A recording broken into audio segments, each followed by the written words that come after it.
오늘 본문에서는 헬라인 중에 몇 사람이 예수님을 찾아왔다, 이런 말로 시작을 하고 있습니다. 그들을 만나셔서 여러 말씀을 하신 것 같은데, 그 말씀 가운데 예수님께서 하신 인상적인 말씀이 23절에 있죠. 인자가 영광을 얻을 때가 왔다, 때가 되었다 하는 겁니다. 우리가 앞서 보았던 요한복음 2장에서 가나의 혼인잔치에서만 해도 어머니 마리아에게 아직 내 때가 이르지 아니하였나이다, 이런 말씀을 하신 적도 있고, 사람들이 신성모독이라고 예수님을 돌로 쳐 죽이려고 할 때 아직 예수의 때가 아니므로 예수님께서 그들의 손에 피하였다, 이런 말씀도 있었는데, 이제는 드디어 예수님의 때가 이르렀다는 겁니다. 그래서 때가 이르렀으니 이제 예수님이 무엇을 할 것인가, 이것을 본격적으로 말씀하기 시작합니다. 자, 오늘 보면 23절, 24절 성경을 보면서 함께 읽겠습니다. 23절, 24절 시작. 예수께서 대답하여 이르시되 인자가 영광을 얻을 때가 왔도다.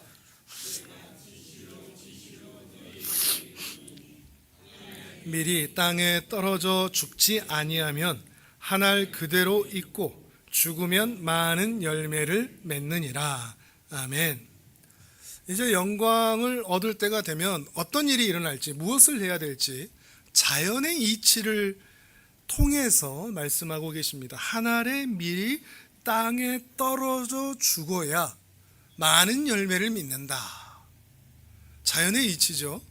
그 씨앗이 죽지 않으면 열매를 맺을 수가 없습니다. 열매를 맺으려면 씨앗이 땅에 떨어져야 되고 썩어져야 되고 죽어야 하고 사라져야 합니다. 근데 자연의 이치로는 우리가 끄덕끄덕하지만 현실에서는 이해하기가 쉽지 않은 것이 또한 마찬가지이기도 합니다. 근데 앞에서도 예수님께서 이런 말씀을 해 오셨습니다. 자, 성경을 앞으로 조금만 넘겨볼까요? 요한복음 10장 14절 15절을 읽어보겠습니다. 성경을 보십시오. 요한복음 10장 14절 15절. 자, 같이 읽습니다. 14절 15절 시작. 나는 선한 목자라. 나는 내 양을 알고 양도 나를 아는 것이 아버지께서 나를 아시고 내가 아버지를 아는 것 같으니 나는 양을 위하여 목숨을 버리노라. 아멘.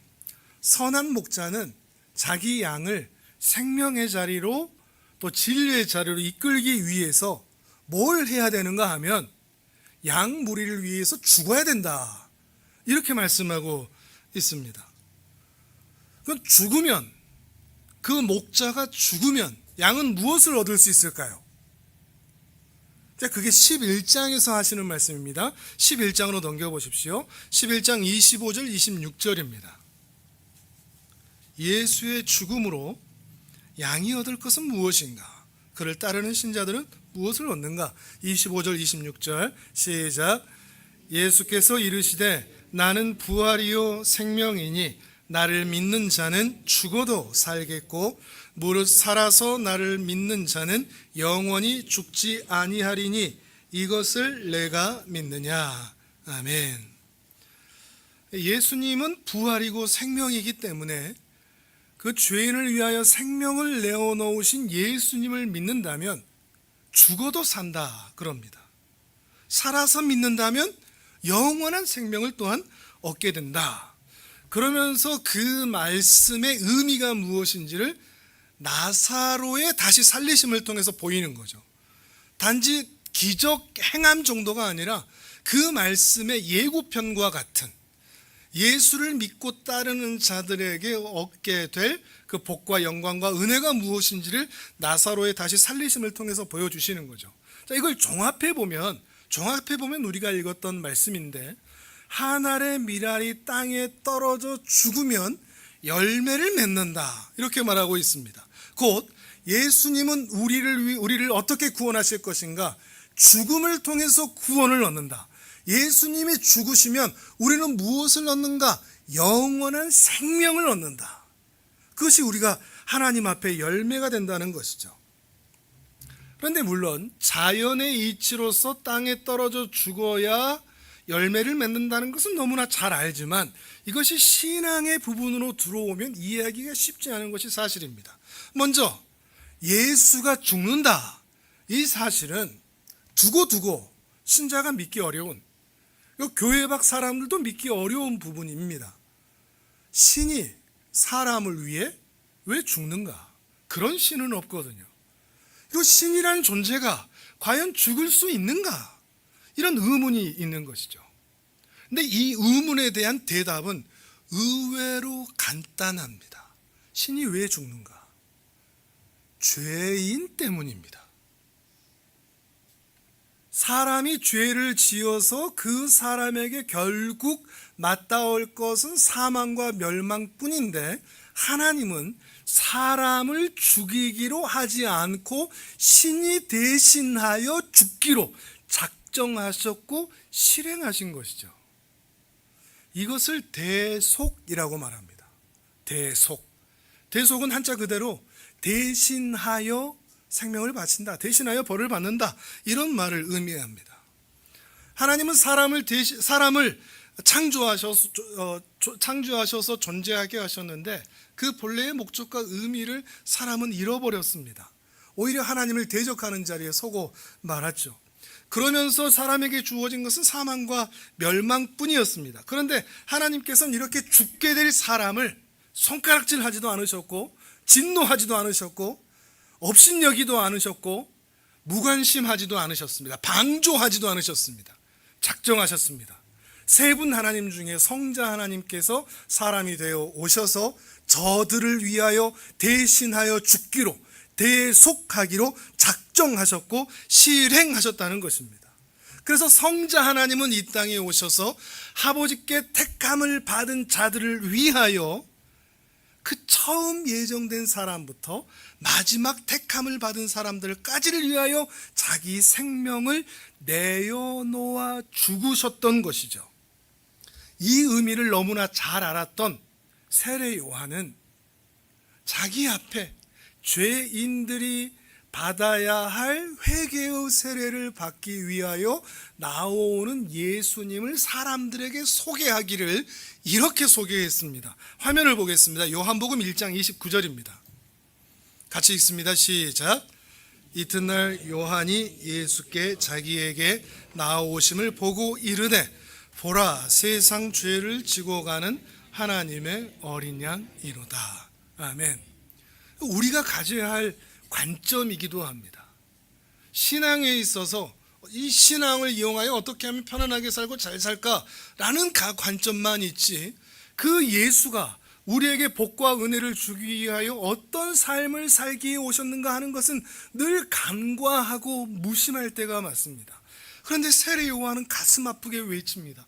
세상 죄를 지고 가는 하나님의 어린 양이시다. 마치 모세 시절에 이스라엘 백성들을 죽음의 사자에게 건네기 위하여, 건짐을 얻게 하기 위하여 어린 양의 피를 인설주와 문방에 인방에 바르면 그 집은 건너가게 하셨던 것처럼, 예수 그리스도의 그 피를, 그 어린 양 되심을 감사하며 감격해하며 주를 따르는 자들에게는 이 사망의 권세가 건너갈 수 있도록 은혜를 베풀기 위하여 이 땅에 오셨다라고 하는 것을 세례 요한은 가슴 아프게 선언하고 있는 것입니다. 단 한 양도 잃어버리지 않기 위해서 기꺼이 죽음의 길을 가고 있는 예수님을 향해서 말이죠. 그런데 왜 예수님께서 기꺼이 사망의 길을 가신다고요? 다시 오늘 본문 24절, 이건 화면을 보겠습니다. 24절 같이 읽겠습니다. 시작. 내가 진실로 너희에게 이르노니 한 알의 밀이 땅에 떨어져 죽지 아니하면 한 알 그대로 있고 죽으면 많은 열매를 맺느니라. 아멘. 죽어야 열매를 맺기 때문입니다. 예수님은 열매를 맺기 위해 죽음의 길을 가신 겁니다. 자연의 이치를 따라서 당신이 이 세상에 심어 놓으신 그 이치에 당신이 예속되어서 당신이 죽어 많은 열매를 꽃 피우고 맺게 하기 위해서 기꺼이 죽음의 길을 가셨다는 것입니다. 그러니까 이 두 가지를 함께 볼 수 있어야 됩니다. 우리는 하늘의 밀이 땅에 떨어져 죽었다, 이것만 보고서 예수님이 그렇게 사셨다라고 아파하는 데 끝나버리거든요. 그런데 그 뒤에 있습니다. 핵심은 죽어서 많은 열매를 얻기 위해서 그 길을 기꺼이 가셨구나. 그러니까 그 죽음이 허망한 죽음이 아니라는 거죠. 값싼 동정심을 요구하고 우리에게 발현하기 위해서, 받아내기 위해서 그 죽음을 얻으신 것이 아니라는 것입니다. 예수님이 죽으신 것은 그저 열매를 보기 위해서였던 것입니다. 우리를 사랑하셨기 때문이라는 것이죠. 이 의미가 무엇인지 조금 더 깊이 알아보겠습니다. 고린도전서 15장으로 가보겠습니다. 이번 성경을 찾습니다. 고린도전서 15장 20절에서 26절입니다.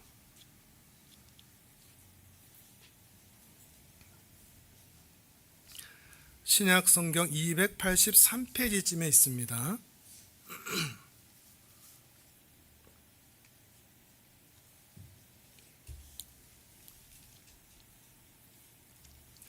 고린도전서 15장 20절에서 26절까지 같이 읽습니다. 시작. 그러나 이제 그리스도께서 죽은 자 가운데서 다시 살아나사 잠자는 자들의 첫 열매가 되셨도다.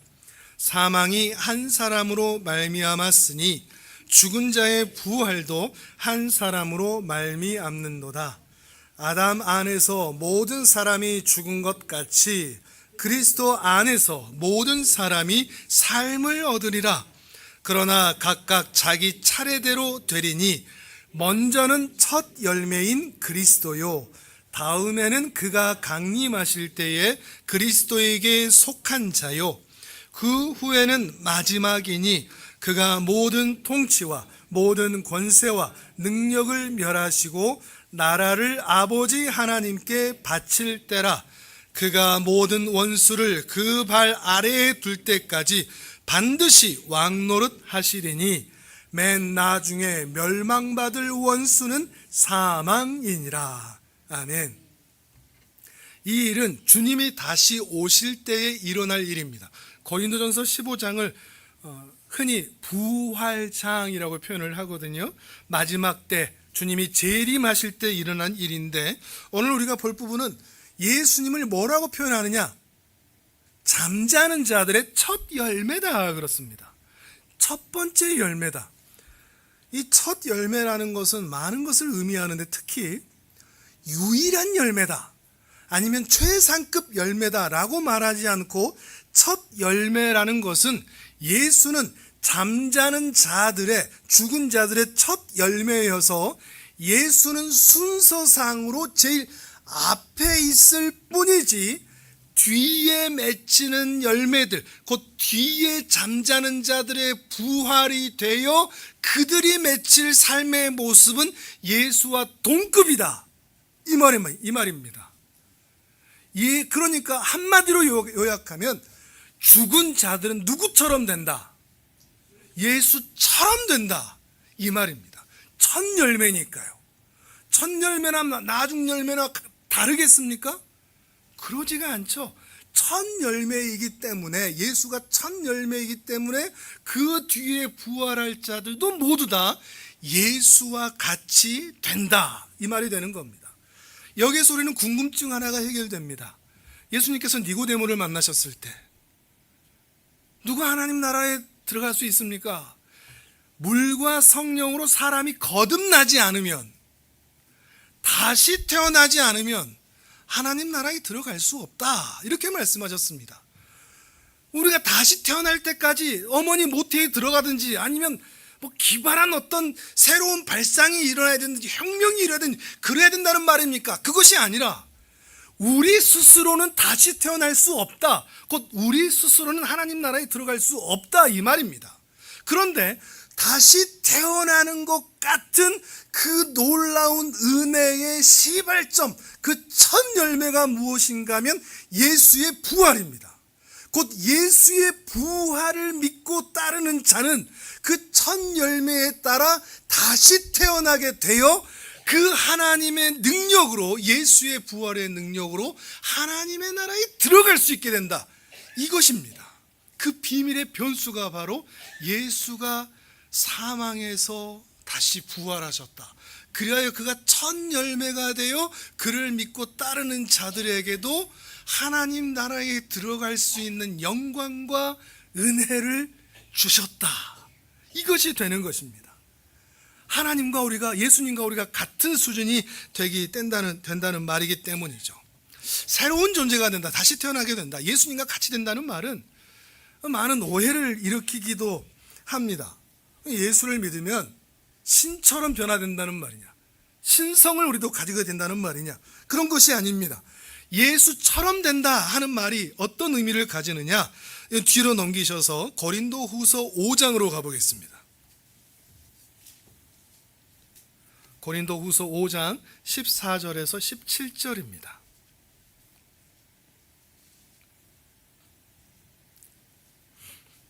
고린도후서 5장 14절에서 17절.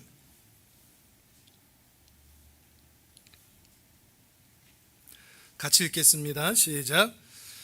그리스도의 사랑이 우리를 강권하시는도다. 우리가 생각하건대 한 사람이 모든 사람을 대신하여 죽었은즉 모든 사람이 죽은 것이라. 그가 모든 사람을 대신하여 죽으심은 살아있는 자들로 하여금 다시는 그들 자신을 위하여 살지 않고 오직 그들을 대신하여 죽었다가 다시 살아나신 이를 위하여 살게 하려 함이라. 그러므로 우리가 이제부터는 어떤 사람도 육신을 따라 알지 아니하노라. 비록 우리가 그리스도도 육신을 따라 알았으나 이제부터는 그같이 알지 아니하노라. 그런즉 누구든지 그리스도 안에 있으면 새로운 피조물이라. 이전 것은 지나갔으니 보라 새 것이 되었도다. 아멘. 하나님께서 우리를 처음 지으실 때 하나님의 형상을 따라 지으셨죠. 우리는 모두 하나님의 손길과 하나님의 정성과 하나님의 사랑이 들어간 최고의 걸작품입니다. 특별히 그 과정에서 하나님께서 그 신이 사람에게 다른 피조물과 다른 특별함을 행하셨는데 곧 생기를 불어 넣어주셨다는 겁니다.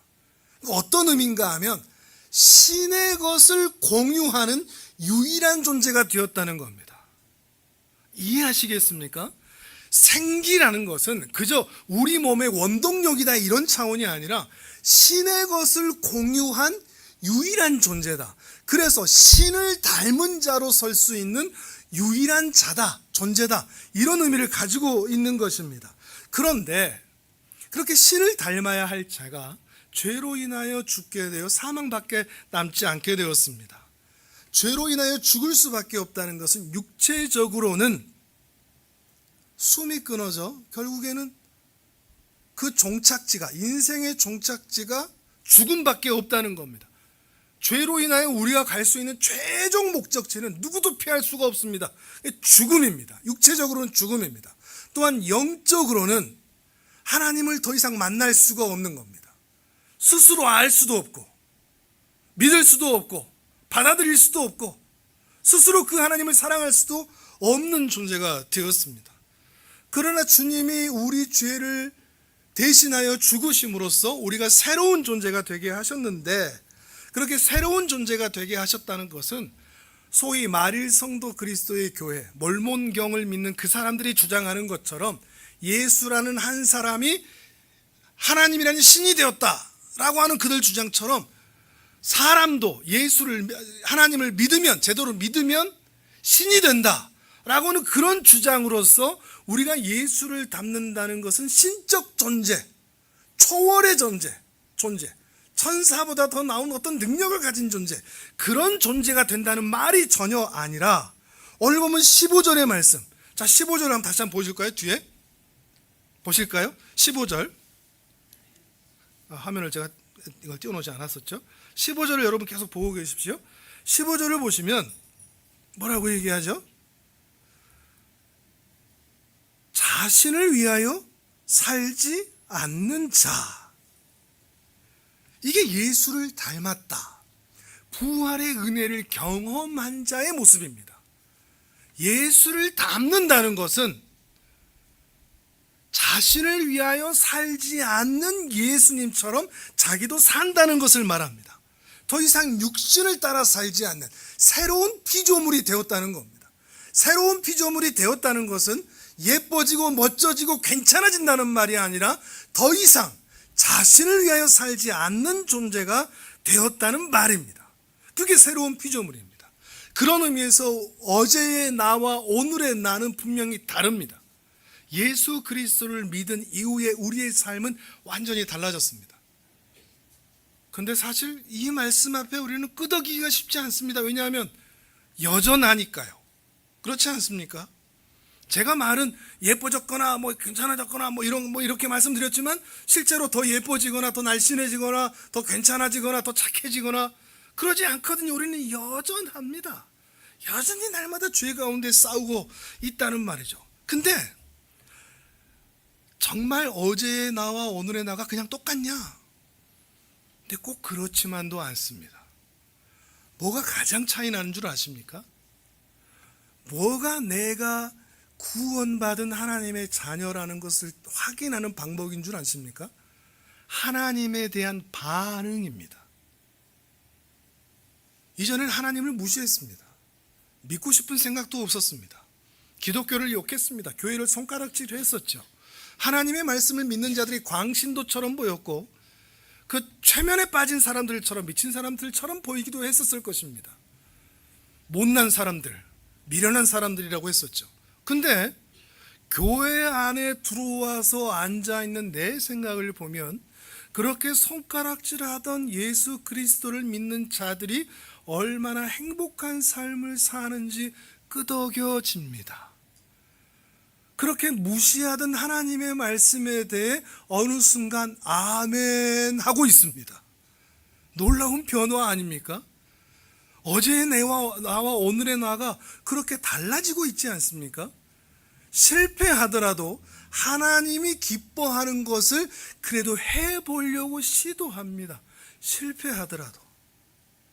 하나님이 싫어하시는 것은 하고 싶지 않아 하고 혹 하게 되더라도 양심에 찔립니다. 그전에는 없던 감정들이죠.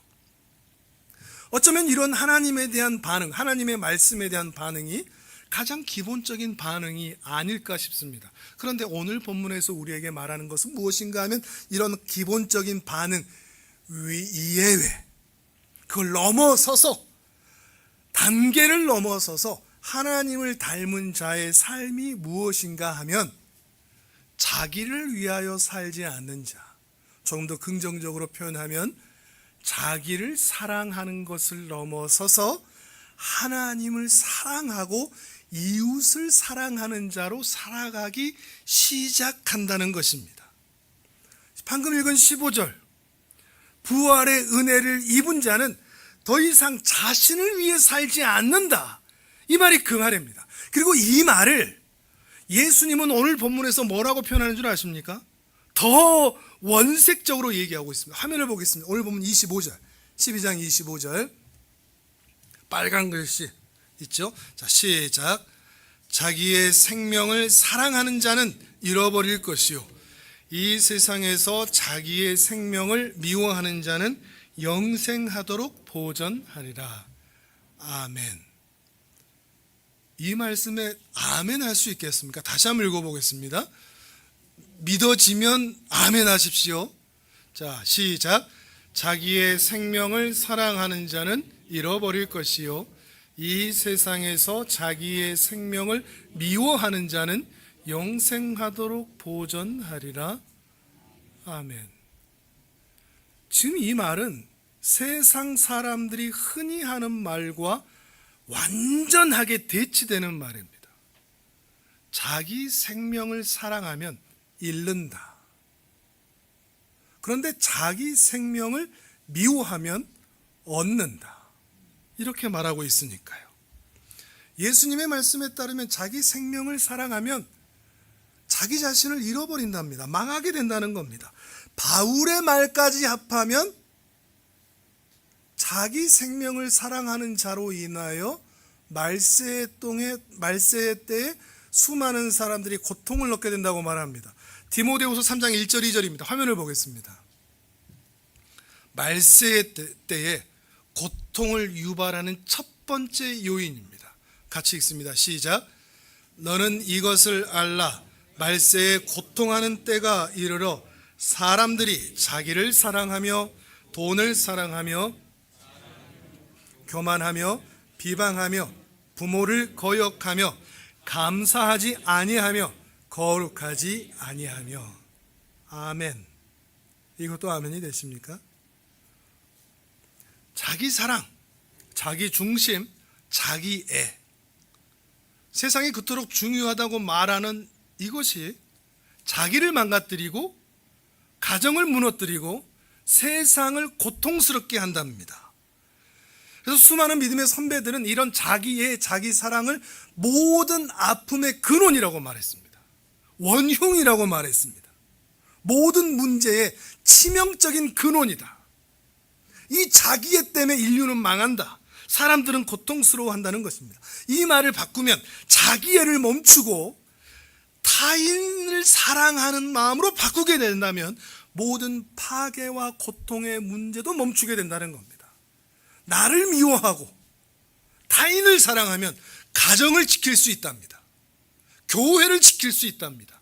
이 세상을 평화롭게 만들 수 있다고 말하는 것입니다. 자신보다 타인을 사랑하는 것은 세상을 거스리는 것 같지만 하나님께서 태초부터 사람에게 본성 가운데 심어주셨던 마음입니다. 원리입니다. 실제로 아담이 하와를 처음 보았을 때 뭐라고 얘기하죠? 이는 내 뼈 중에 뼈다. 내 뼈다. 내 뼈다. 내 살 중에 살이다. 내 살이다. 너는 나다. 이 말입니다. 둘째는 이와 같으니 내 자신을 사랑하듯 이웃을 사랑하라 하신 것처럼 너는 나다. 네가 아프면 내가 아프다. 이런 말이 된다는 것이죠. 타인을 사랑하는 것이 얼마나 소중한 것이라는 것을 아담은 본능적으로, 본성적으로 그 선함의 상태에서 그 하와에게 고백할 수 있었던 것입니다. 그런데 사단이 하나님과 사람 사이를 파고들어 그 하나님 사랑, 이웃 사랑을 무너뜨리고 자기 애, 자기 사랑, 아담이 자기를 보호하고 자기를 지키려고 사랑해야 할 하나님을 두려워 숨고 내 뼈 중에 뼈요 살 중에 살이라고 말했던 그 하와를 향해서 너 때문에 내가 죄를 지었다고 책임을 전가하는 모습을 보이기도 했습니다. 관계가 깨진 거죠. 자기 애 때문에. 실제로 그렇지 않습니까? 우리 삶을 보면 말이죠. 우리 가정이나 직장이나 교회나 세상도 자기 욕망과 자기 이익과 자기 생각 때문에 타인을 얼마든지 불행하게 만들 수 있다는 것을, 집사님 기도하셨듯이 세상의 전쟁들이 그렇죠. 타인의 불행, 다른 나라의 안위, 이런 건 중요하지 않습니다. 왜요? 내 나라, 내 고집이 더 중요하니까. 근데 이것이 멀리 그들 나라에서만 일어나냐? 우리 일상에서 얼마든지 일어납니다. 이게 사람의 본성입니다. 죄인된 본성. 내가 더 중요합니다. 그런데 이런 관계를 또한 우리는 싫어합니다. 저도 그렇습니다. 만나면 자기 이야기만 하고 자기 고집만 말하고 자기 주장만 말하고 상대가 얼마나 피곤하든지 불편하든지 아픈지 신경 쓰지 않고 자기만을 위해 사는 사람을 만나면 정말 힘듭니다. 대화를 할 때 정말 힘든 사람, 제가 그 만나기를 꺼려하는 한 부류가 있는데 대화하면서 그 사람의 이야기를 잘 들어줍니다. 이렇고 저렇고. 근데 제가 이야기를 하려고 하면 핸드폰을 바로바로 봅니다. 그것도 제가 어떤 이야기를 하면 자기도 무슨 생각이 나는지 또 자기 말을 쭉 합니다. 그것도 제가 또 말을 받아치면 또 핸드폰을 합니다. 막 넘기고 있습니다. 자기가 이러고 있다는 것을 자기가 알까요? 모를까요? 모릅니다. 사람은 자기가 자기를 위해 살고 있다는 것을 모릅니다. 이게 죄인의 본성입니다. 우리가 사는 이 세상은 이 비정상이 정상으로 여겨지는 세상입니다. 우린 다 거기에 살고 있습니다. 그리고 우리는 우리 자신마저도 나의 이기적인 모습이 또는 주장이, 고집이, 습관이 타인을 불행하게 하고 아프게 하고 불편하고 있다는 것을 전혀 알지 못합니다. 느끼지 못합니다. 세상 사람들은 그렇게 말하지 않습니까? 자기 자신을 아끼라고. 기독교인들은 어떻게 또 받아들이죠? 오, 그러네. 그 말이 맞네. 현혹됩니다. 왜냐면 그렇게 살고 싶거든요. 우리도. 그래서 비정상인 세상 가운데 그 비정상을 따라가고 자기를 부인하고 자기를 미워하고 타인을 따라가는 것을 미련하다. 왜 그렇게 사냐라고 기독교인들마저도 말하는 세상에 우리 모두는 살다가 이 자리에 온 것입니다.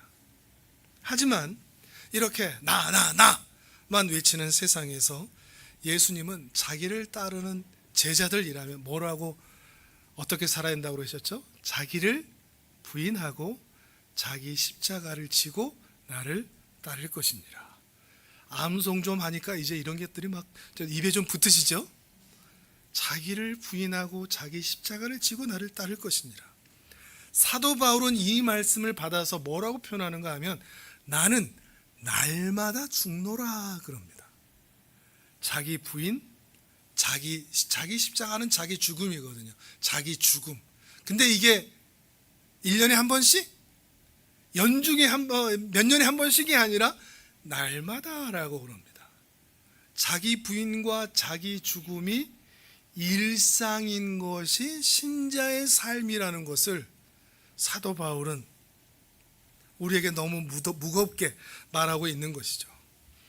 세상이 말하는 세상에서의 지혜와 성경의 주장과는 이렇게 대립되는 겁니다. 우리는 거기에 현혹되지 않아야 하는데 말이죠. 이런 자기 부인, 자기 죽음, 이것을 오늘 본문에서 뭐라고 표현한다고 25절에서 자기 생명을 미워함이라고까지 표현합니다. 극한까지 우리를 끌고 가죠. 좀 너무하다 싶지 않습니까? 자기 부인, 자기 죽음, 이것까지는 알겠는데 그냥 받아들이겠는데 자기 미움? 여기까지? 자기 사랑하지 말고 자기 미움? 그런데 그렇게 해야 사람을 살린답니다. 내 사랑하는 사람을 살릴 수 있는 것은 자기 미움이랍니다. 그래야 열매를 맺을 수 있다는 것입니다. 물론 자기를 미워한다는 것은 자기를 부정하고 자기를 학대하고 자기를 없는 존재라 여겨라 이런 얘기가 결코 아닙니다. 하나님을 1순위로 사랑하고 이웃을 타인을 2순위로 사랑하고 자기를 3순위로 사랑하라 이런 말입니다. 1순위로 두었던 나를 3순위로 미루고 하나님을 사랑하고 이웃을 사랑하고 그리고 나서 나를 사랑하는 자녀로 살아가는 거죠. 이런 삶을 예수님께서 그렇게 사셨습니다. 물론 이런 삶은 우리에게 너무 버겁습니다. 세상의 말에 현혹되고 싶은 그 욕망이 우리에게도 따르니까요. 그런데 주님이 그렇게 사신 걸 어떻게 하겠습니까? 강도 만난 자와 같이 길가에 쓰러져 버려져 있는 갈 바를 알지 못한 우리들을 싸매시고 입히시고 먹이셔서 우리를 다시 회복하시는 선한 사마리아인처럼 우리에게 친구가 되어주셨고 좋은 이웃이 되어주셨습니다. 중요한 것이 이겁니다. 예수님은 말씀을 가르치기만 하지 않고 사는 데까지 가셨다는 것이 문제입니다. 당연한 건데 그게 우리에게는 문제가 됩니다. 왜냐하면 우리도 그렇게 살아야 되니까.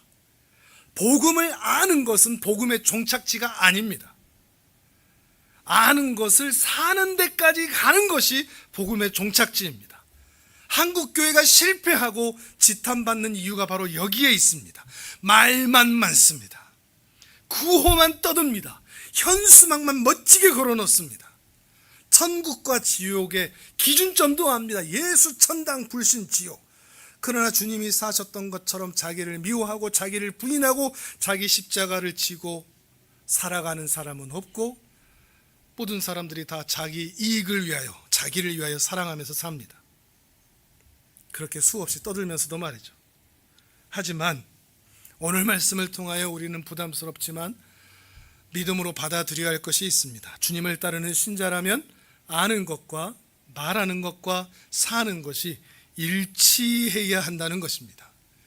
예수님의 가르침만 아는 것이 중요한 것이 아니라 그 다음 단계로 예수님의 관점, 예수님의 시선, 예수님의 언어, 예수님의 행실, 예수님의 성품, 예수님의 인격까지 우리는 따라갈 수 있어야 됩니다. 그런데 그 단계에도 너무나 축복스러운 단계이지만 그 다음 단계가 있다는 것을 오늘 본문 우리에게 말하고 있습니다.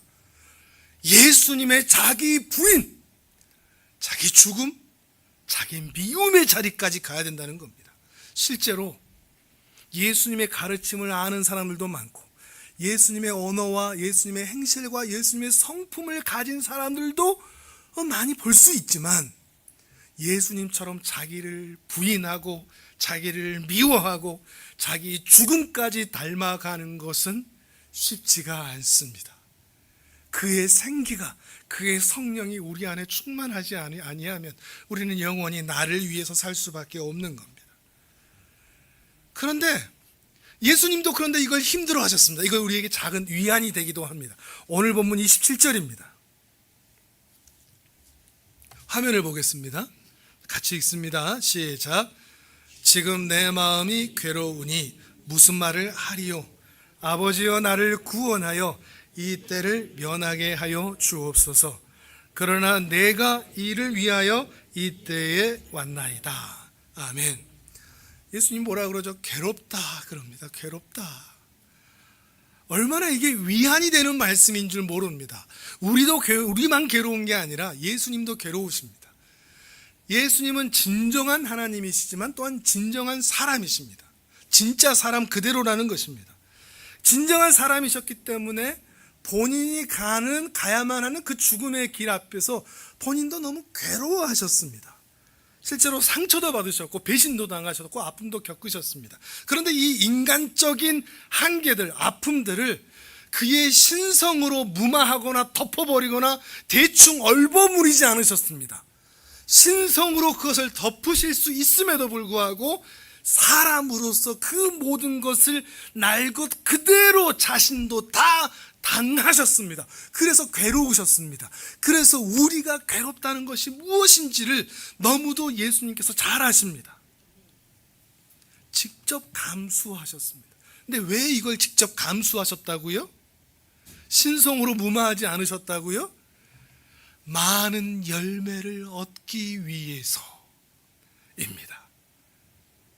땅에 떨어져 죽은 것은 많은 열매를 얻기 위해서 그 죽음의 길을 기꺼이 가기로 한 것이라는 겁니다.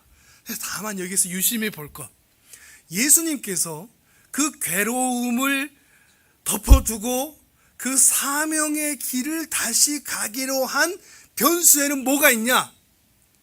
기도가 있습니다. 예수님의 기도가 그 뒤에 이어지죠. 괴로우니로 끝나지 않고 아버지여라고 이어집니다. 그리고 그 괴로움을 토설합니다. 이 때를 면하게 하소서. 그런데 그 뒤에 이 말이 이어집니다. 내가 이 때를 위하여 왔습니다. 두 감정이 대립하고 공존하죠.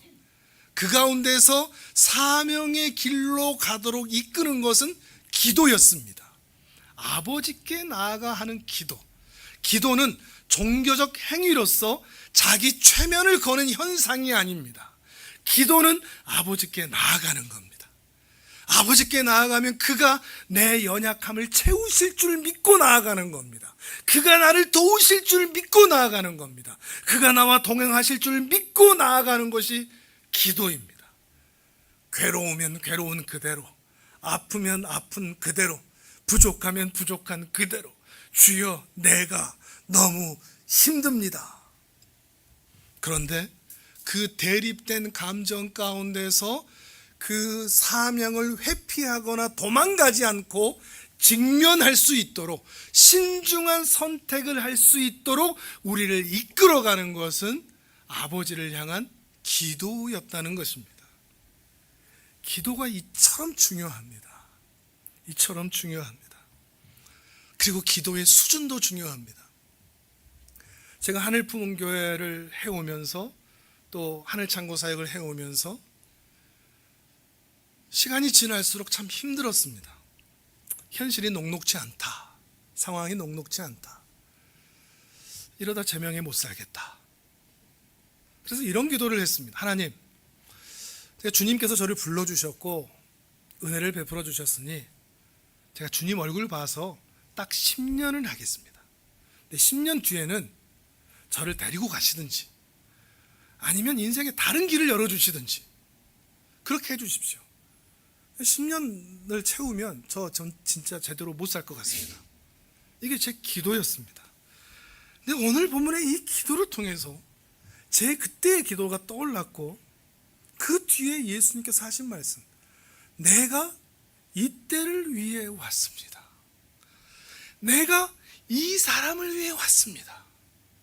이 사람을 위해 이때 내가 여기 있습니다. 본성적인 그 회피, 도망, 두려움, 이것이 아니라 더욱 중요한 주님의 부르심과 그 사명, 이것을 가슴판에 새기게 하는 것입니다. 예수님도 자기 미움과 자기 죽음과 자기 부인 때문에 너무 힘드셨습니다. 그런데 그 힘듦을 더욱 중요한 부르심과 주님의 사명, 하나님 앞에 있는 그 자신의 신전의식, 고람대오의 마음으로 그 두려움을 피하지 않고 나아가고 계셨다는 것입니다. 그래서 자기가 지금 왜 여기에 있는지, 이 길 위에 서 있는지, 왜 이 죽음의 길을 자기가 계속 가야 되는지를 놓치지 않고 계신다는 것입니다. 그래서 큰 무리가 호산나 외치면서 자신을 환영할 때에도, 또 큰 무리가 십자가에 못 박으라 라고 등에 빗을 꽂을 때에도 흔들리지 않고 그 길을 웃으며 꾸준히 성실하게 그 길을 갈 수 있었던 것은 하나님의 부르심, 그리고 그 부르심을 기억나게 한 하나님께 대한 기도였다는 것입니다.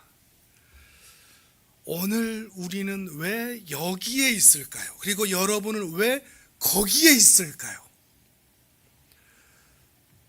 우리의 생명을 연장하신 이유는 하나님께서 여러분을 그 자리에 두어서 살릴 사람이 있기 때문입니다.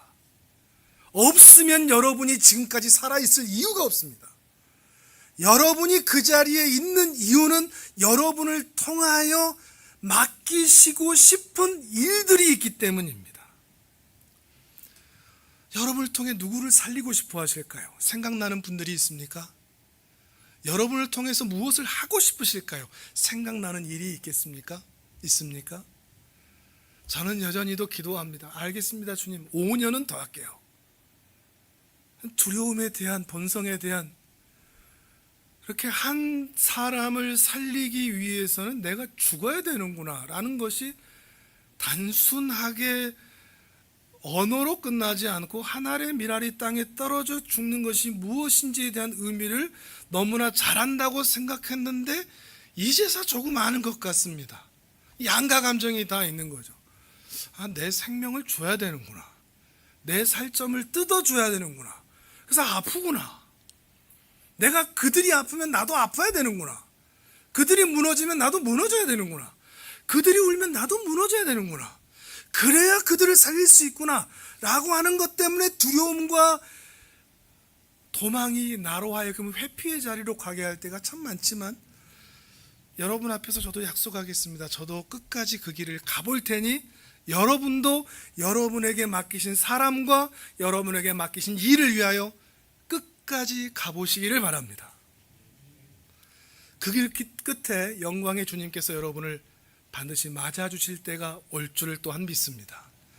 마지막 날에 주님께 드릴 열매가 많은 인생 되시기를 주님의 이름으로 축복합니다. 아멘. 우리 전 함께 기도하겠습니다.